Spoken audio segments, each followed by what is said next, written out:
Good morning बालक्स and welcome back to गणित maths for JEE with me Ankit Mittal. तो last class में हमने करा था कंप्लीट एरिया, और एरिया में मैंने एक क्वेश्चन दिया था जिसमें था डिटर्मिनेंट्स की प्रॉपर्टी का यूज़।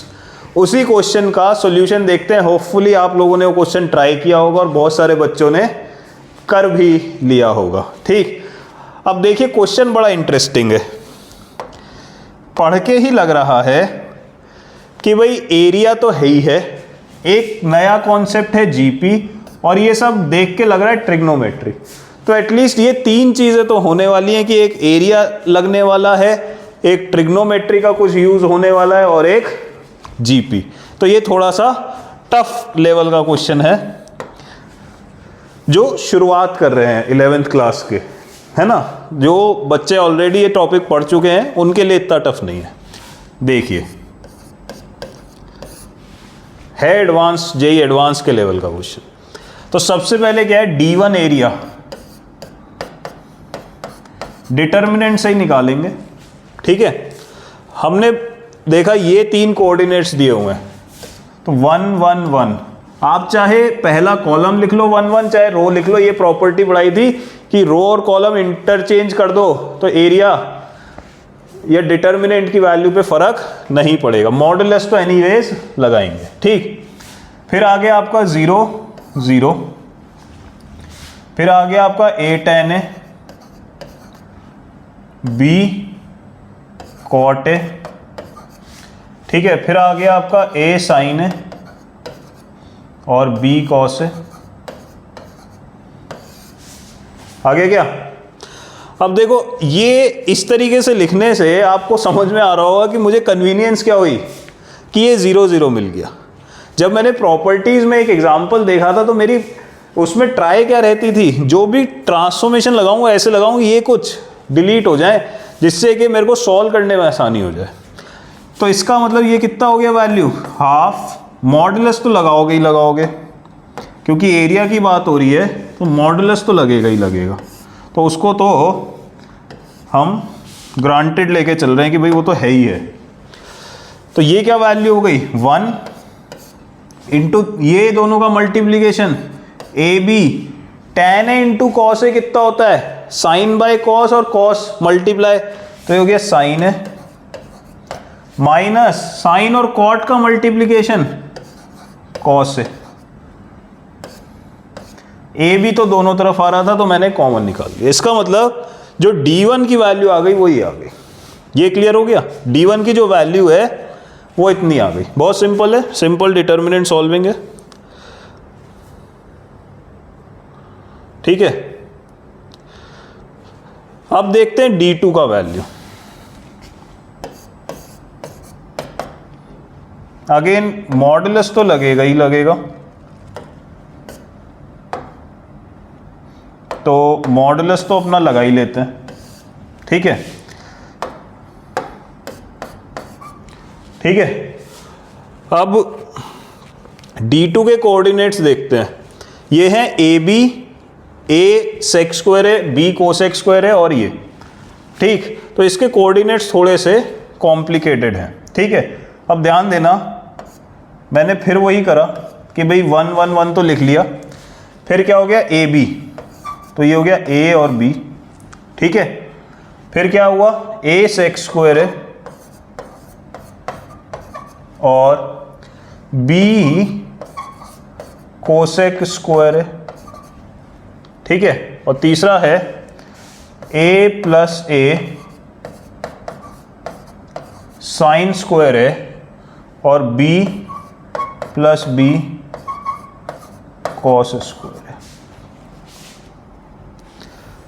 ठीक है क्या, तो ये हो गया मेरा डिटर्मिनेंट, और बाहर वाला था मेरा मॉडुलस। अब आते हैं इसको सॉल्व करने पे। ठीक, अब सॉल्व करने के लिए क्या करें, तो अगर मैं सिंपली इसको सॉल्व करूंगा तो थोड़ा कैलकुलेशन मुझे लग रहा है ज़्यादा हो जाएगा। ठीक है, कैलकुलेशन मुझे क्या लग रहा है, थोड़ा ज़्यादा हो जाएगा। ठीक, तो अगर मुझे कैलकुलेशन यहाँ थोड़ा ज़्यादा होता लग रहा है तो मैं ये देख सकता हूँ कि शायद कुछ कॉलम ऑपरेशन या रो ऑपरेशन लगा के काम हो जाए। ठीक, तो इसमें देखिए अगेन ट्राई यही होती है कि कुछ जीरोस क्रिएट कर पाए।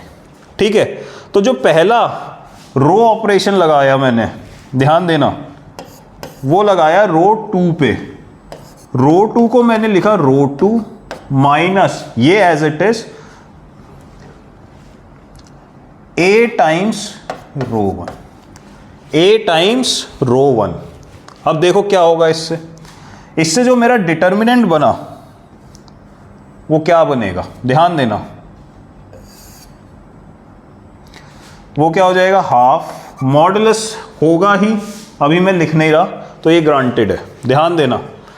a माइनस ए हो जाएगा क्योंकि a r1 हो रहा है, तो r1 तो एज इट इज, अब ये हो गया 0, और a माइनस हो रहा है r2 minus a r1 means a sec square a minus a sec square a minus 1 कितना होगा, 10, तो ये हो जाएगा a tan स्क्वायर है। ऐसे ही ये देखो a में से a गया तो ये क्या बच गया। ठीक है, अब ये जो सेकंड रो के बाद ये जो थर्ड रो आई ये एज इट इज आ जाती। ठीक है, एज इट इज आ जाती। तो मैंने क्या करा, यहीं पे बोला कि एक और ट्रांसफॉर्मेशन लगा दो, इस बार किसमें, रो 3 में। Row 3 is row 3 minus B r1। तो r1 सेम रहती, तो मैं लिखने से बच जा रहा हूं। r1 सेम रहने वाली थी, अगर मैं r3 को लिख देता तो फिर दोबारा एक ट्रांसफॉर्मेशन लगा देता, क्या था, इसी को डायरेक्ट लिख दे रहा हूं। ये हो गया b माइनस बी 0, ये क्या हो जाएगा, cosec square A minus 1 is b cot square A. ठीक है क्या, और यहां से b भी गया तो ये बन गया b कॉस स्क्वायर। देखो कितना सिंपल एक्सप्रेशन आ गया। ठीक है क्या, आया क्या ये एक्सप्रेशन, बिल्कुल सिंपल। ठीक, अब आपको 2 जीरो भी क्रिएट होते दिख गए। अब मैं सिंपली डिटर्मिनेंट सॉल्व कर लेता हूं, तो ये कितना हो जाएगा, हाफ 1 के साथ ये दोनों मल्टीप्लीकेशन, tan स्क्वायर ए इंटू कॉस स्क्वायर ए साइन स्क्वायर ए बच गया, तो ये हो जाएगा ए बी और sign square A minus cos square A. ये हो गया आपका मॉडुलस के अंदर। ठीक है क्या, ये किसके अंदर, मॉडुलस। इसका मतलब जो d2 आया वो कुछ ऐसा आ गया, d2 जो आया वो कुछ ऐसा आ गया। ठीक है, अब निकालते हैं d3। ठीक है भाई, अब निकालते हैं d3।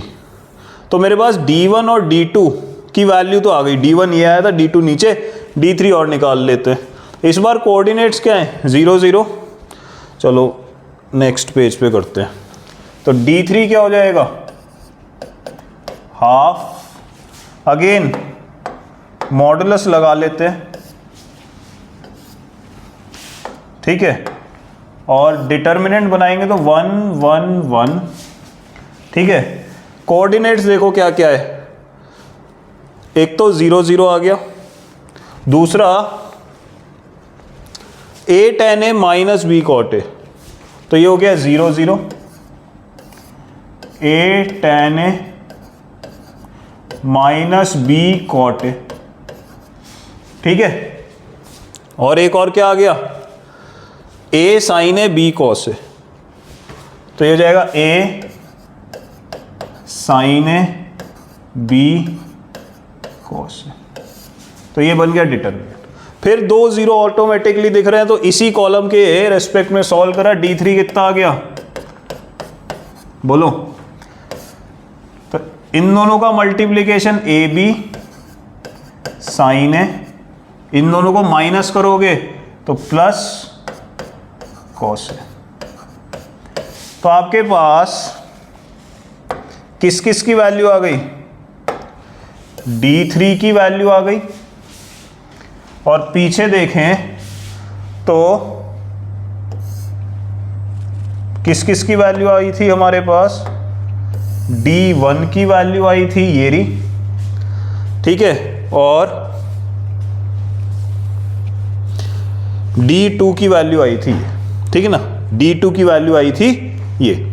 अब D1, D2, D3 तीनों वैल्यू आप देखो तो आपको एक चीज़ समझ में आ रही होगी कि D1 में sign A minus cos A और D2 में sign A plus cos A. इसका मतलब D1 इंटू D3 अगर हम करेंगे तो ये किसके बराबर हो जाएगा?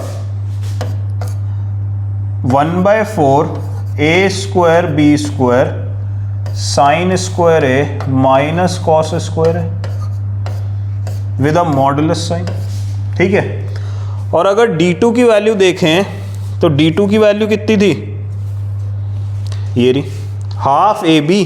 तो इसमें से D2 कितना हो गया? इसका मतलब इसको लिख सकते हो आप half A B into D2। ठीक है ना। 1/2 A B sine square A minus cos square A जो है ये किसकी वैल्यू है? D2 की वैल्यू है। ठीक है। तो इसका मतलब D1, D3 की वैल्यू ये हो गई। अब देखो, अगर किसी को याद है तो ये याद एक रिजल्ट होगा कि भाई जीपी में अगर कोई वैल्यू होते हैं तो उसका मतलब क्या होता है? 3 वैल्यू जीपी में है। बहुत सिंपल सा किसी को याद है कि ए बी सी अगर जीपी में है तो B by A equal to C by B, ratio same रहता है। इसका मतलब D3 by D2 must be equal to D2 by D1। ठीक है। इसका मतलब D2 स्क्वायर, ठीक है, if D1, D2, D3 have to be in GP, if in GP तो ये होना पड़ेगा। अगर D1, D2, D3 GP में है तो ये होना पड़ेगा। इसका मतलब D1, D3 एक तो ये रिजल्ट आया और दूसरा GP में है तो ये होना चाहिए। दोनों ही ट्रू होने चाहिए। इसका मतलब एक और चीज़ जो मेरे को समझ में आई इन दोनों रिजल्ट से, एक ये और एक ये, तो मैं D1, D3 की वैल्यू क्या लिख सकता हूं? देखना थोड़ा चेंज हो रहा है। Half A B D2 must be equal to what? D2 square. That is D2 must be equal to half AB. अगर GP में है तो D2 हाफ AB होना चाहिए। और D2 की वैल्यू निकाली कितनी गई थी? ये रही, पीछे निकाली थी। अगर D2 की वैल्यू यहां पे हम देखें कि इसको क्या बोला जा रहा है? Must be equal to half A B. ये वैल्यू हाफ ए बी होनी चाहिए। तो ये हाफ ए बी कब हो सकती है? तभी हो सकती है जब ये वैल्यू कितनी हो जाए? 1 हो जाए। ये वैल्यू कितनी हो जाए? 1 हो जाए। अब देखें तो ये 1 हो सकती है क्या? क्या sign square A minus cos square ए 1 हो सकता है? That is cos 2a। Formula याद है? कॉस 2 थीटा का formula is cos square theta minus sine square theta. अब देखो ट्रिग्नोमेट्री लग गई। Cos 2 theta minus 1। Cos minus 1 कहां पे होता है? ऑड मल्टीपल ऑफ पाई, पाई 3 पाई 5 पाई। कहां पे होता है कॉस का वैल्यू? इस पॉइंट पे कॉस का वैल्यू -1 होता है। इसका मतलब क्या हुआ कि अगर इसको -1 होना है तो 2a must be odd multiple of pi, that is a जो एंगल है it must be of this form. और अगर मैं n का वैल्यूज डाल के देख लूं तो क्या आ जाएंगे? π/2, 3π/2 एंड सो ऑन। अच्छा, π/2, 3π/2 ये वाले पॉइंट्स क्या इन पे कॉट और tan डिफाइन होते हैं? बोलो, क्या इन पे कॉट या tan डिफाइन होते हैं? भाई इन पे तो tan और कॉट डिफाइन ही नहीं होते। और जो वर्टेक्स दिए गए हैं ओरिजिनल क्वेश्चन में, जो ओरिजिनल क्वेश्चन में वर्टेक्स दिए गए हैं वो क्या है? tan a cot a। tan π/2 cot π/2 define ही नहीं है, डोमेन में ही नहीं है। इसका मतलब अगर वो 1 होती value, that is sine square A minus cos square A, ये जो वैल्यू थी, ये 1 होती, तो जो एंगल आते हैं वो ट्राइंगल नहीं बना सकते थे क्योंकि वर्टेक्स ही डिफाइन नहीं होती। ठीक, इसका मतलब हमने प्रूव कर लिया कि ये D1 D2 D3 GP में नहीं हो सकते, सिंपल। तो ये देखो इसमें कितने सारे कॉन्सेप्ट लग गए, GP की डेफिनेशन लग गई, ऑल दो simple.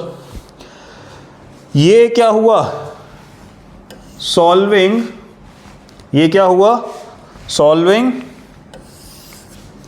Trigonometric equations, solving trigonometric equations. ठीक, और उससे पहले जो अभी हमने नया नया सीखा, वो क्या, वो आपका डिटर्मिनेंट के प्रॉपर्टीज। इसमें हमने क्या लगाया, रो ऑपरेशन लगाया, जिससे हमारा जो सॉल्यूशन आया वो बहुत आसान हो गया। अगर मैं सिंपली मल्टीप्लाई करता आता तो, पर बहुत लेंदी हो जाता। तो इस तरीके के क्वेश्चन आपको एडवांस में ज़रूर दिखेंगे। तो पढ़ते रहिए और प्रैक्टिस करते रहिए। होपफुली एरिया अभी तक आपको समझ में आया होगा। नेक्स्ट सेक्शन जो है वो शुरू होगा आपका सेक्शन फॉर्मूला स्ट्रेट लाइन में। ठीक है जी।